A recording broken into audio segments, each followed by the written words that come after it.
S'il y a une puissance au Moyen-Orient dont le nom est apparu dans plusieurs titres lors de l'attaque terroriste du Hamas contre Israël, c'était l'Iran. Et ce n'est pas un secret que le pays des Perses est un ennemi acharné de l'État juif, au point qu'aujourd'hui il est allié avec des groupes fondamentalistes qui ont proclamé le djihad contre Israël. Et si je vous disais que cela n'a pas toujours été ainsi, qu'ils ont à un moment entretenu des relations diplomatiques? Comment la haine entre l'Iran et Israël a-t-elle été si exacerbée? Intéressé? Alors, regardez la vidéo jusqu'à la fin.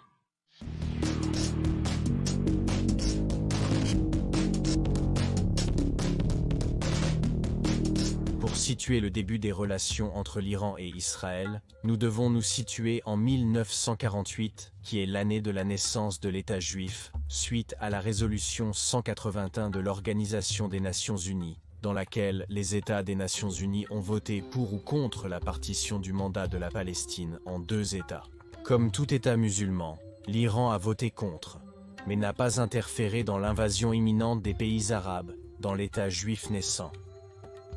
À cette époque, en Iran régnait la dynastie Pahlavi, dirigée par Mohammad Reza, qui entretenait de bonnes relations avec les États-Unis, qui à leur tour ont soutenu Israël depuis sa naissance. Par conséquent, l'Iran reconnaît Tel Aviv comme un État souverain en mars 1950.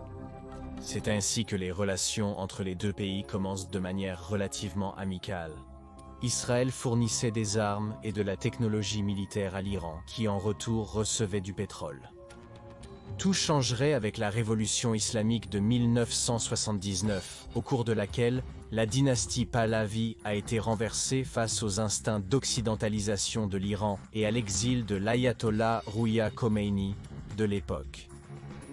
En seulement un an, le pays devient la République islamique d'Iran, un régime théocratique basé sur l'islam chiite. L'ayatollah retire alors la reconnaissance de l'État d'Israël et le déclare comme un ennemi de l'islam.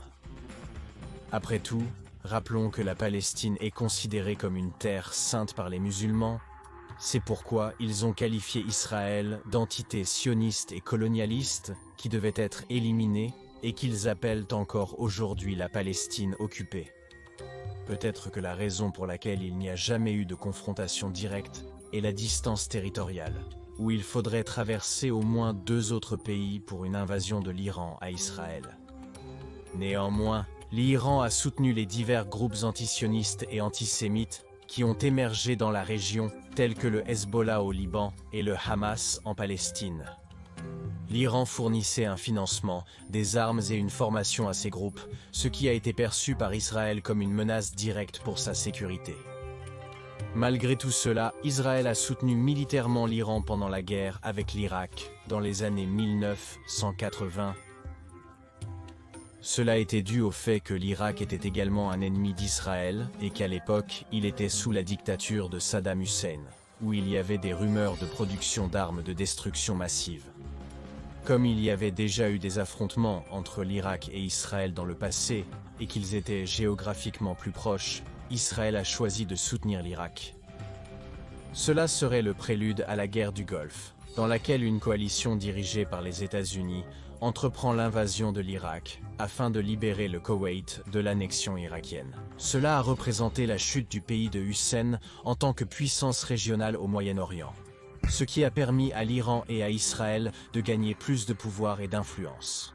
Cela marque ainsi le début d'une nouvelle phase du conflit, qui n'était plus seulement religieux, mais aussi politique. Cela a conduit les deux pays à redoubler d'efforts pour continuer à développer leurs programmes nucléaires respectifs. Le problème pour l'Iran est que, contrairement à Israël, ils ont signé le traité de non-prolifération nucléaire, ce qui a permis à l'État juif de produire des armes nucléaires à long terme et pas à l'Iran. Nous sommes maintenant sous le règne de l'actuel ayatollah, Ali Khamenei, qui a littéralement désigné Israël comme une tumeur cancéreuse qui devait être retirée de la région.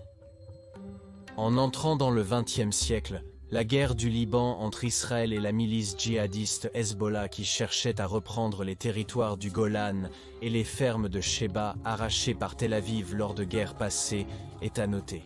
Comme on pouvait s'y attendre, ce groupe a reçu le plein soutien de l'Iran et, en fait, Il a été considéré comme le premier round du conflit par procuration Iran-Israël. Un autre allié de l'Iran dans la région est la Syrie baathiste de Bachar al-Assad, où Téhéran protège certaines bases militaires.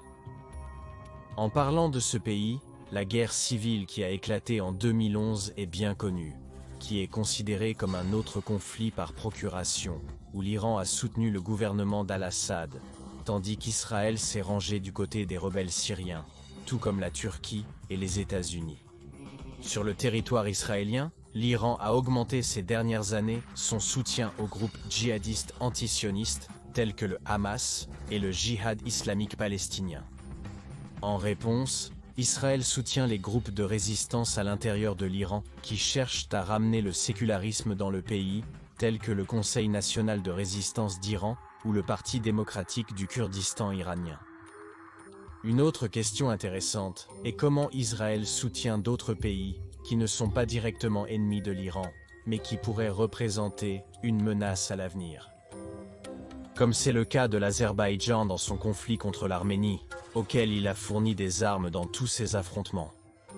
Cela est dû au fait qu'en Iran vit un nombre d'Azéris même plus grand que celui qui habite en Azerbaïdjan même, donc le séparatisme de cette région connue sous le nom d'Azerbaïdjan iranien est présent, ce qui a par moments dégradé les relations entre l'Iran et l'Azerbaïdjan.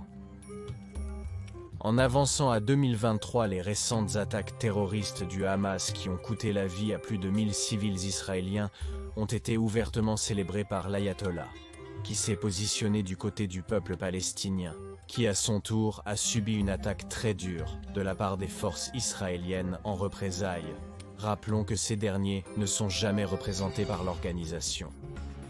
À vrai dire, ces attaques ont été très bénéfiques pour l'Iran, étant donné que les relations entre Israël et l'autre rival régional de Téhéran, l'Arabie saoudite, étaient sur le point de se normaliser. Cependant, après l'abus d'Israël avec les représailles contre les civils dans la bande de Gaza, cette normalisation a été gelée. Musique pour les oreilles de l'ayatollah. Donc, comme vous pouvez le voir, le conflit entre Israël et l'Iran a commencé pour une question religieuse et de revendication, mais s'est transformé en une véritable guerre prochaine pour la suprématie dans la région. Peut-être que la seule raison pour laquelle nous n'avons pas encore trouvé d'affrontement direct est la géographie, étant séparés par plus d'une frontière. Mais de toute façon, les conséquences de cette rivalité ont déjà coûté de nombreuses vies humaines. Pensez-vous que les pays trouveront un jour un rapprochement? Au dialogue, n'oubliez pas de laisser votre commentaire et de vous abonner à la chaîne. De plus, je vous laisse dans la description mes réseaux sociaux. Et si vous voulez voir les nouvelles vidéos en avant-première et avoir une interaction plus grande avec moi, vos dons sur Patreon ou namanito.net, où les membres de la chaîne sont les bienvenus. À la prochaine.